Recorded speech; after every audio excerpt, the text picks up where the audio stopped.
and I have had conversations about what does it mean to have a real change that takes place in South Carolina. In 2020, we flipped a blue seat red in Spartanburg County and took a 30-year incumbent and left him at home so that we could have new leadership that reflected true biblical values and stood for the things that we believe in South Carolina. At Palmetto Family, we believe this. We need to be the cultural guardrails. We need to engage each person as a reflector on that guardrail, wherever it is that God has you, but we need to raise up the next generation of leaders. And you saw that next generation of leaders welcoming you in, escorting you to your table, hosting you here. More than 4 dozen young people. Would you please give the young people who have been hosting and serving you tonight that round of applause? Because that, ladies and gentlemen, is the next generation of leadership in South Carolina.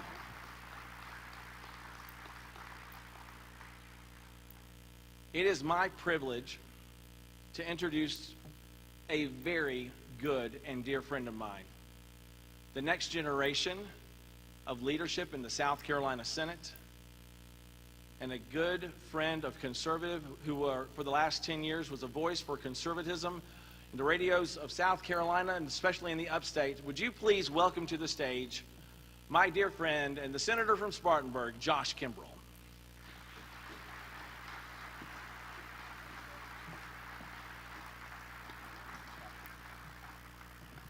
Well, good evening, everybody, and we're glad you're here for Palmetto Family Council. Give yourselves a round of applause. I can see all of your faces, which hasn't been the case for a while.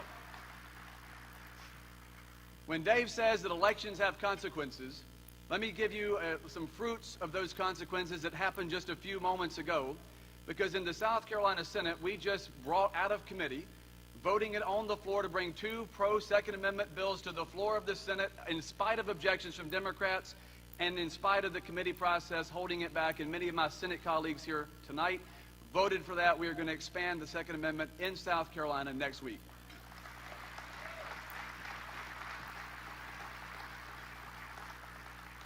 I also believe that your money is a proxy for freedom, and how you spend money reflects your values. Jesus said, where your treasure is, there your heart is also.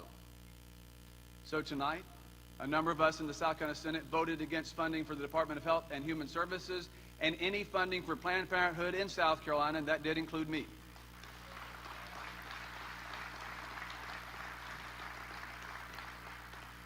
But ladies and gentlemen, taking a cultural stand in this moment in history has its perils. Even in this state right now, we're having a debate over whether or not you should be forced to choose between your principles and a paycheck, with very expansive and broad language, and a hate crimes bill that has little to do with pushing back against hate and a lot to do with pushing an agenda that would force people of faith, particularly Christians, to choose between, there again, principles and a paycheck. So I want to tell you a story from the Bible. Let's talk about going back to Acts for just a minute. Because as I've heard before, human nature never changes, right? Ecclesiastes says that. Nothing new under the sun. So in the book of Acts, my pastor's here, he'd be proud. There's a story where Paul goes into Ephesus and he shares the gospel. And he's talking about abandoning idolatry and abandoning fornication and supporting faithful values. Well, they drove him out of town. Do you all remember that? Do you know who drove him out of town? So in that particular town, there was a temple to a goddess named Artemis. And the book of Acts teaches us they were making idols of Artemis from gold. And so the goldsmiths unions and others were pretty mad that Paul was talking down Artemis and talking about one true God. And so they all got together and said, this guy is going to mess up our economy here. We're going to drive him out of town. That was the liberal wing of the Chamber of Commerce. I get some of that love too. But our next guest also has stood up to ensure that you're never forced to choose between your principles and a paycheck. And as governor of Indiana, signed sweeping legislation to expand religious liberty in that state and make sure that America remains the land of the free for those who bow the head to pray. As Vice President of the United States, Mike Pence did more to carry forward the cause of freedom and religious liberty and, frankly, the cause of the gospel than any person I can remember in recent American history. How many of y'all felt as I did that when Vice-President Mike Pence got up to speak and traveled around the country that we had somebody we could relate to, that we were proud of, that we knew believed the same things we believed? How encouraging and exciting was that to see him representing the United States?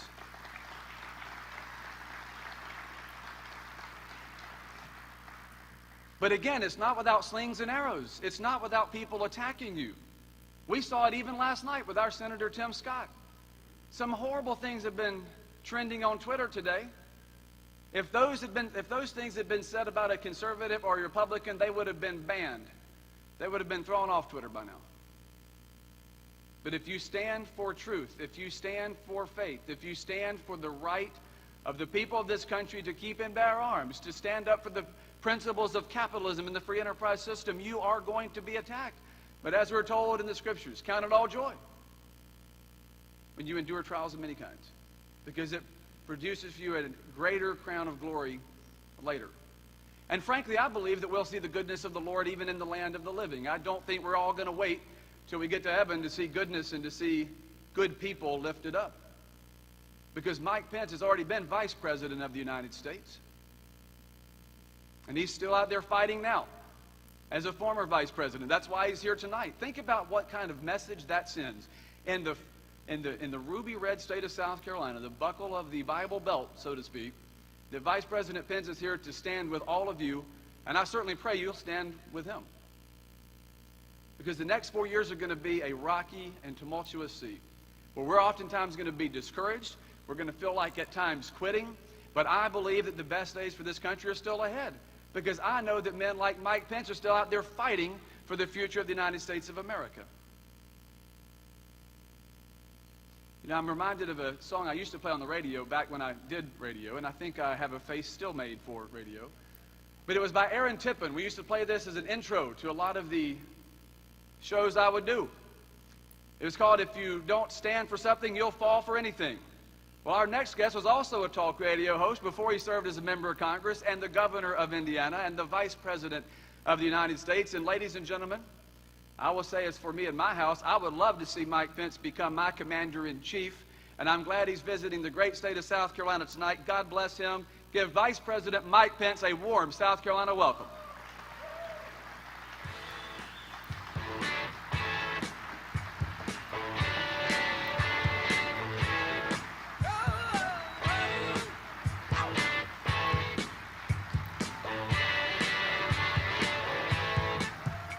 She stood in the street, smiling from her head to her feet.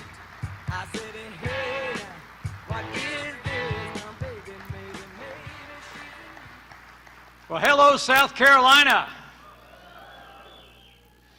I want to thank Senator Kimbrell for those overly generous words. I am humbled to be here with all of you.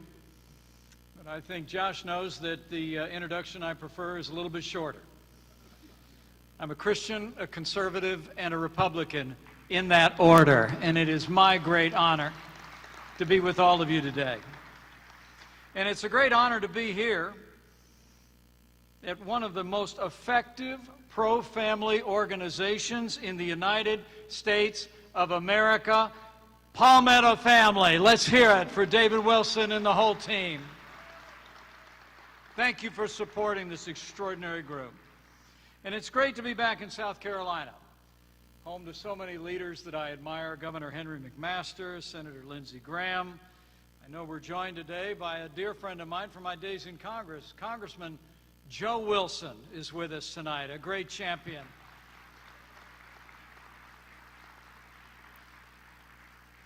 And I want to thank the members of the General Assembly who are here with us today. I know you're in session, but made some time to put Palmetto Family first, and I'm honored by your presence today. And how about Senator Tim Scott last night? Wow. I just spoke to him. He and I are very dear friends. And, you know, I first met Tim when he was in the General Assembly a decade ago, and we've been friends ever since. I can honestly say I was for Tim Scott before it was cool. But the truth is, how great is it to have such a positive vision laid out before the American people and to all of you gathered here at Palmetto Family? How great is it to have a leader on national television who says, "Becoming a Christian transformed my life."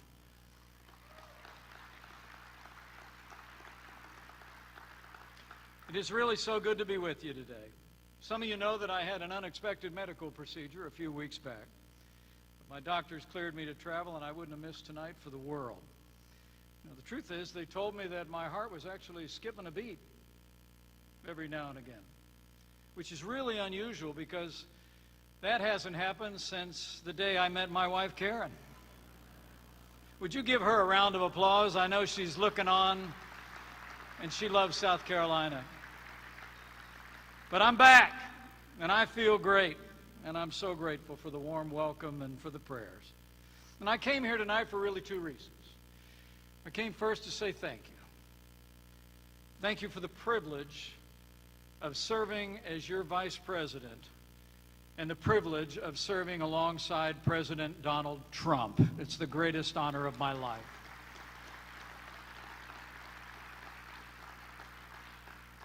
And also to say, after 100 days of open borders, runaway spending, plans for higher taxes, a bigger welfare state, more government, defunding the police, abandoning the right to life, canceling our most cherished liberties, I've had enough.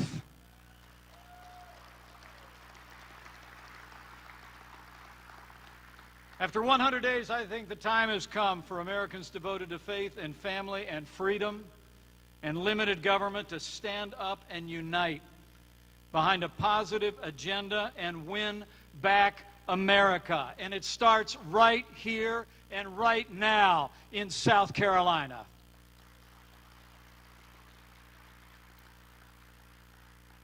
But first, let me reflect for a moment on what we accomplished over the last 4 years.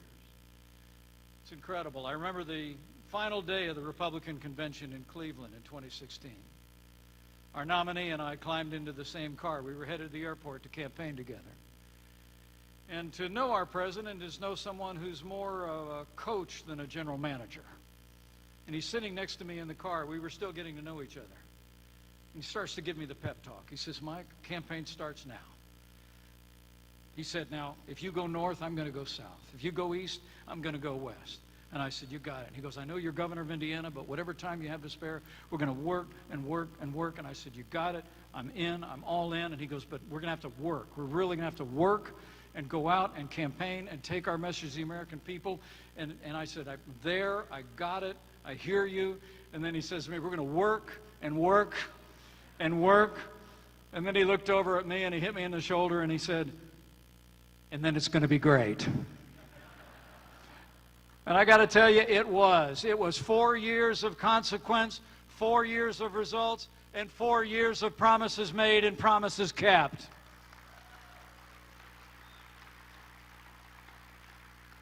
I mean, think about it. In 48 months, the Trump-Pence administration achieved the lowest unemployment, the highest household incomes, the most energy production, the most pro-American trade deals, the most secure border, and the strongest military in the history of our country. In our first 3 years, we revived our economy, created 7 million good-paying jobs by cutting taxes, rolling back regulations at a record pace, becoming a net exporter of energy for the first time in 70 years. We held China accountable for years of trade abuses, and we brought jobs back to the USA.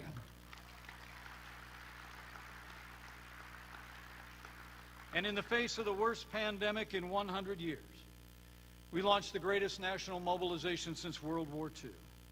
We reinvented testing. We launched manufacturing and distribution of literally billions of medical supplies. We provided direct payments to families and businesses that saved some 50 million American jobs. And before the year was out, we had 3 safe and effective vaccines available for the American people, and we're vaccinating 1 million people a day on the day we left office. Only in America. It's extraordinary to think about the progress that the American people have made. I did see that our new president was on television at a little town hall. I remember he said that there was no vaccine before he took office, which must have been news to many because he'd already been vaccinated. You know, the truth is, it's not about taking credit. The American people deserve the credit for responding to this pandemic, and every day we're one day closer to putting it in the past, once and for all. With the renewed American strength and the largest investments in our national defense since the days of Ronald Reagan, we stood with our allies and stood up to our enemies.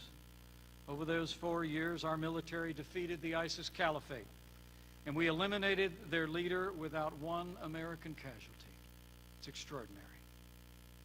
Abu Bakr al-Baghdadi was the most dangerous terrorist in the world. He was responsible for the gruesome death of thousands, including Americans. We all remember the story of Kayla Mueller.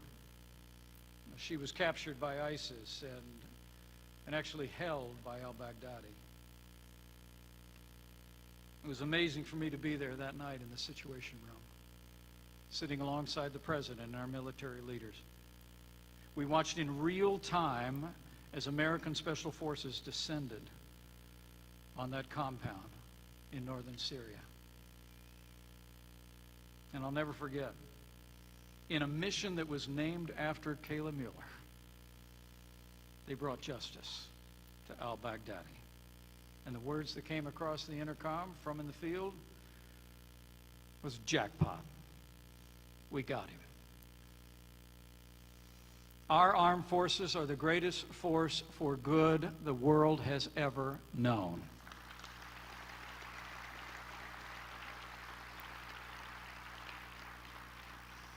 In addition to taking down ISIS caliphate, we isolated Iran as never before. We withdrew from the Iran nuclear deal and eliminated the most dangerous terrorist in the world in the Iran Revolutionary Guard. In the midst of all of that, we saw Arab nations step forward and sign historic Middle East peace agreements, as has not happened for decades.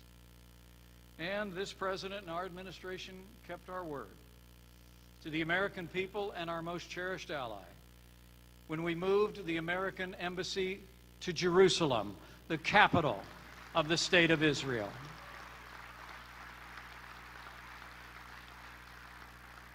So it was about prosperity the last 4 years. It was about security, the American people and our allies. With the support of groups like Palmetto Family, we also stood up for our values. We provided those guardrails that Dave Wilson just talked about. We appointed almost 300 conservatives to our federal courts at every level, including Justice Neil Gorsuch, Justice Brett Kavanaugh, and Justice Amy Coney Barrett.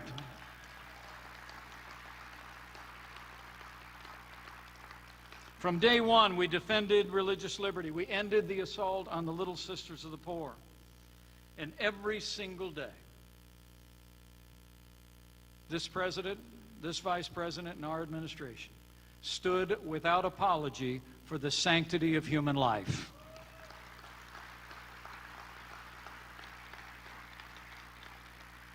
I must tell you, it was perhaps my highest honor when, as the president of the Senate, I was able to cast the tie-breaking vote to defund Planned Parenthood in states across America.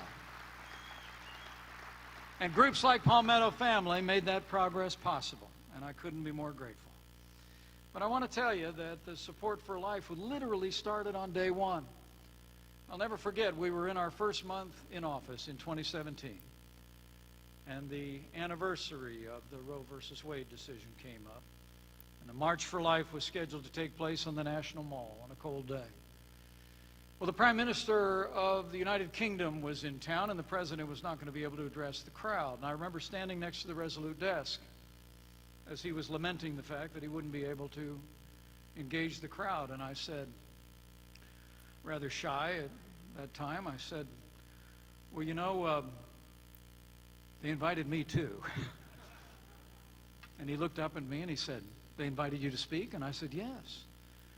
And he said, well, do you want to do it? And I said, well, I've been to the March for Life a number of times with people like Joe Wilson and be happy to do it. And he said, well, you should definitely go.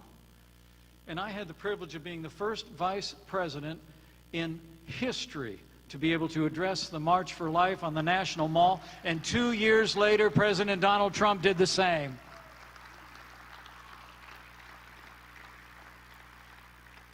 So because of your support and maybe to a greater extent your prayers, we made history. We made a difference for our security, for our prosperity, and our most cherished values. We made America greater than ever before. But how times have changed. In just 100 days, the Biden-Harris administration has launched an avalanche of liberal policies that threaten to derail all the progress that we made for a safer, more prosperous, more secure America. As Americans heard last night, President Biden has launched an explosion of runaway spending to the tune of $6 trillion and counting. And after our administration worked in a bipartisan way with Congress on every single COVID bill, the Biden administration passed their COVID bill on a partisan basis and actually used COVID relief to fund a massive expansion of the welfare state. They've proposed trillions of dollars in expanding the federal role of government in every area of our life, literally from cradle to grave. And they're using an infrastructure bill to advance a radical climate change agenda. And just as our economy is getting back on its feet here in South Carolina and all across America, they plan to pay for all of it by cutting planned increases in military spending and passing the largest tax increase in 50 years. But it doesn't stop there, my friends. After inheriting the most secure border in American history, the Biden administration ended construction of the wall and canceled policies that had reduced illegal immigration at our border by 90%. They've unleashed the worst border crisis in our history. Also, they've capitulated to international bureaucrats, rejoining the Paris Climate Accord and planning to rejoin the Iran nuclear deal. They formed a commission to pack the Supreme Court, supporting gun control. They've joined the woke chorus accusing law enforcement agencies across America of systemic racism. You know, I don't think I can say it better than your senator said it last night. When Tim Scott said, brave police officers and black neighborhoods are not adversaries, we are family. And let me join Tim Scott in saying, from my heart, traveling this nation coast to coast as your vice president, America is not a racist country.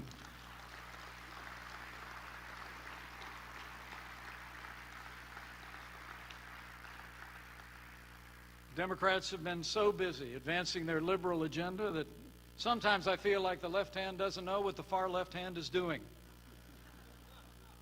It's on top of everything else in the last 100 days.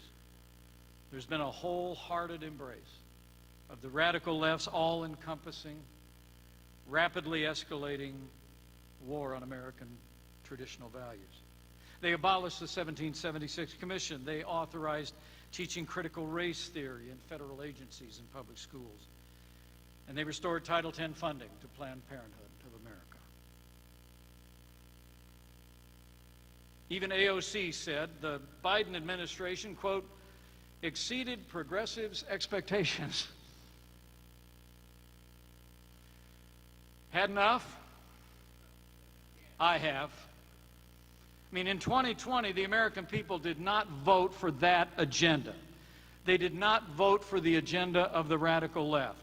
And the time has come for freedom-loving Americans to stand up to the far left agenda of the Biden-Harris administration and say, enough is enough.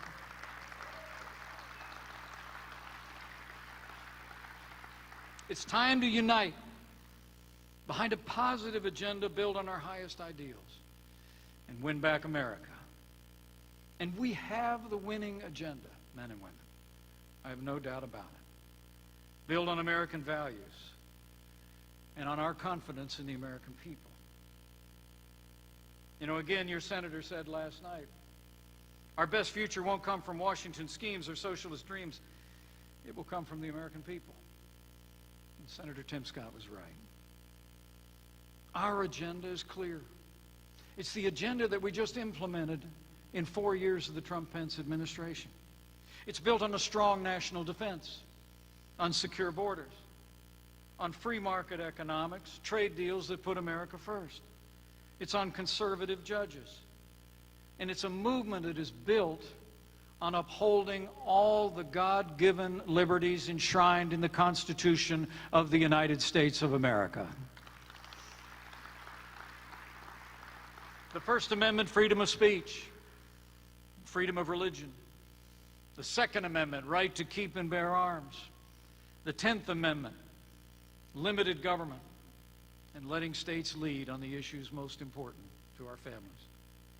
It's been our movement, in the spirit of the 10th Amendment, that has led the fight to give parents the right to choose where their children go to school, public, private, parochial, or homeschool.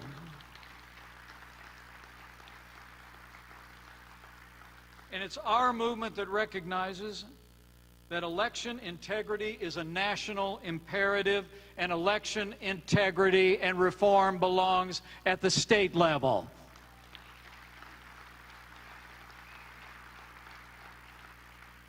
Elections are a state responsibility. Founders of our Constitution crafted it that way. We need to reject any Democrat attempts to nationalize our elections, as you heard President Biden speak about last night. We need to defend state-based reforms, support voter ID, and work every day to restore the confidence of every American in every vote.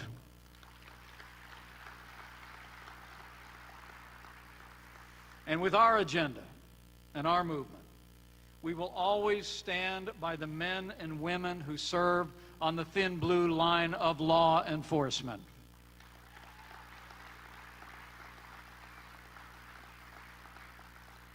We'll give them resources for training. And we'll also always defend the right of Americans to keep and bear arms under the Second Amendment. We'll defend religious liberty and the sanctity of life. And it will be our movement that's the vanguard of the freedom of expression. A movement that cherishes our heritage, our history, and our steady march toward a more perfect union. We will stand with the right of every American of every faith to live, to work, to speak, and to worship according to the dictates of their conscience.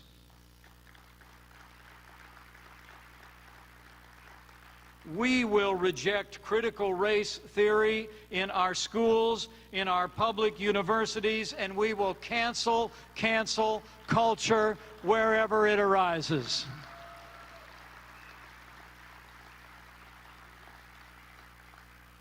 That's an agenda that'll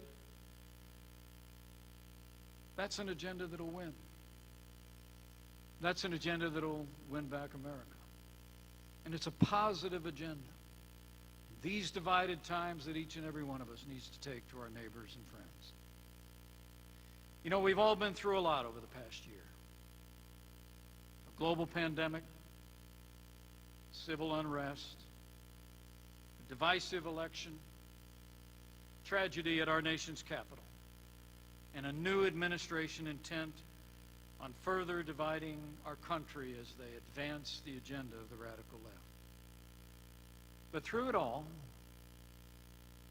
I want you to know that I have hope. You know, a pastor friend of mine once said, everybody's under-encouraged. So I want to encourage you tonight. And I want to remind you of two things.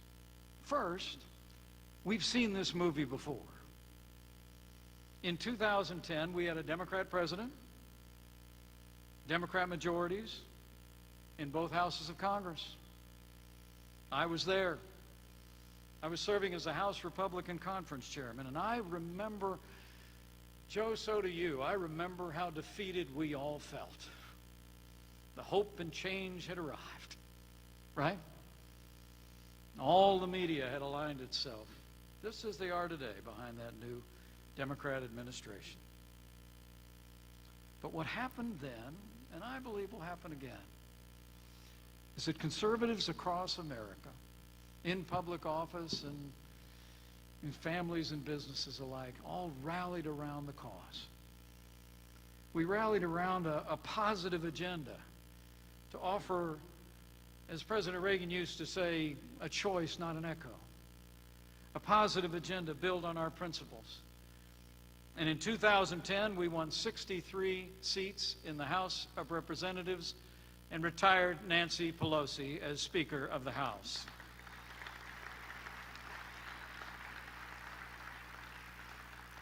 A couple years later, we won the Senate. In 2016, we won the White House, and we're going to do it all again in the next 4 years. So I want to encourage you. Ecclesiastes says there's nothing new under the sun. What is now has been before. You look back at 2010, you look back at 1994. It's going to look familiar. When you're talking to neighbors and friends and coworkers and people at worship and at work, just say, I ran into Mike the other day at the convention center, and he was like really optimistic. I mean, men and women, we have the winning agenda, and now it's incumbent upon us to take that winning agenda to the American people.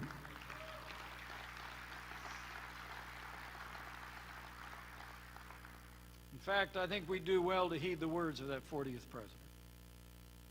It was 1976. Some of us are old enough to remember it. He'd fallen short in the Republican nomination, but President Ford waved him up to the stage and invited him to bring some brief remarks. And he spoke off the cuff, but at the very end of his remarks, then Governor Reagan said these words. He said, this is our challenge, better than ever before.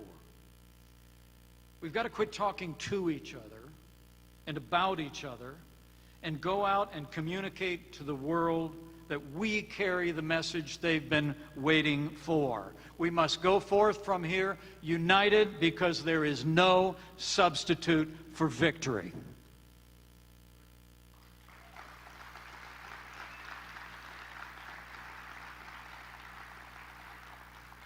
That's then our cause. In the days that lie ahead, tell the story of the record and all that we accomplished over the last 4 years for the American people in security and prosperity and ensuring that our most cherished liberties are more secure in the courts of the land. We need to provide the loyal opposition, as so many Republicans across the country are doing, and I promise you I'll be doing as well.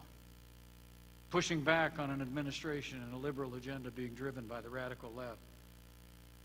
And finally, we got to guard our values, like the theme of this dinner, by offering a positive agenda to the American people, grounded in our highest ideals. Now, over the coming months, I'll have more to say about all of that, and I know you will too. But I want to encourage you tonight with a history and our record. And I want to encourage you to have faith. You know, as I've traveled all across this country, I've become convinced, more than ever, of two things. In my time as Vice President and my time in public life, that this is a freedom-loving nation. And this is a nation of faith. It truly is. The sweetest words I ever heard as I traveled around the country, and I heard them almost every day, was when someone would reach out, grab a hand, and look at me or my wife and just say, I'm praying for you. And this is a nation of believers. And I truly do believe the progress we made over those 4 years in enduring the trials of the last year, we've been carried aloft by the prayers of the American people. And I believe with all of my heart in the boundless capacity of the American people.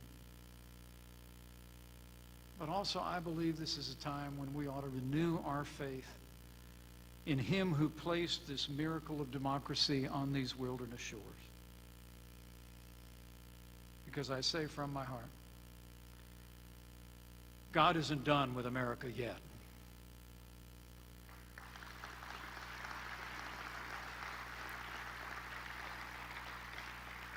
As I close, let me say recently I had occasion to be reminded that even when it doesn't seem like it, God is at work. I got a letter last summer from a pastor in Middleburg, Florida. He told me of the time that he and his wife many years ago were in seminary. They just got married. And they were asked if they would organize a youth festival at Asbury Seminary that had been put on every year. The plan was to cancel it, but they were asked if they'd do the work. He wrote to me that all of his friends told him not to do it. They said it won't be good for your young marriage.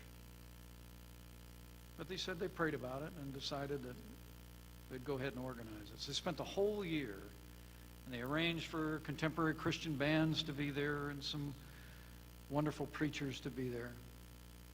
But in his letter, he told me that when the Saturday night came of the culminating evening of that youth festival,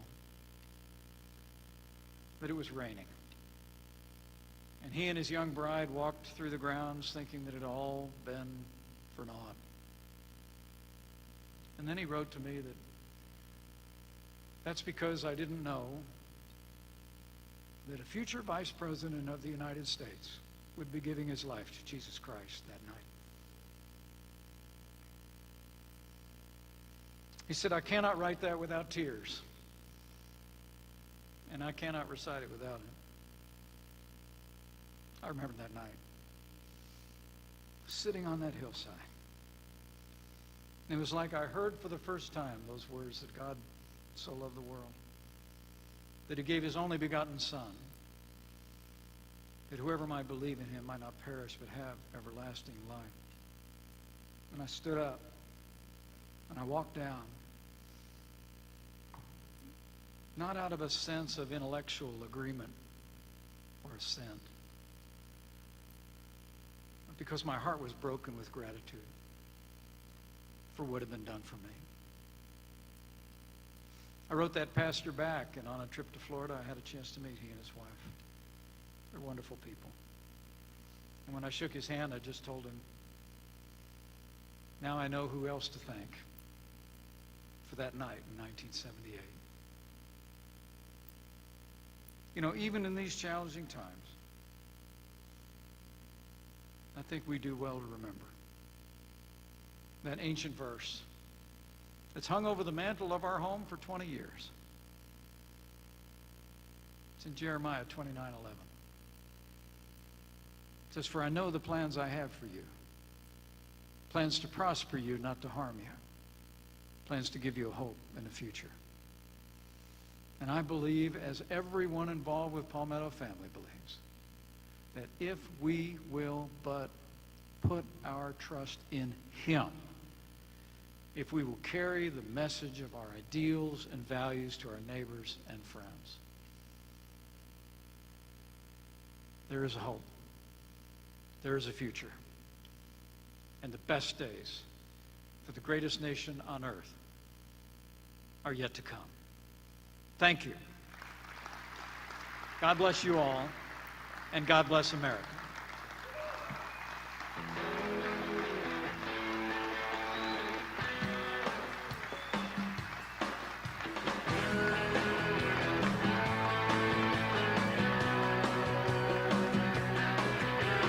Sun coming up over New York City. School bus driver in a traffic jam.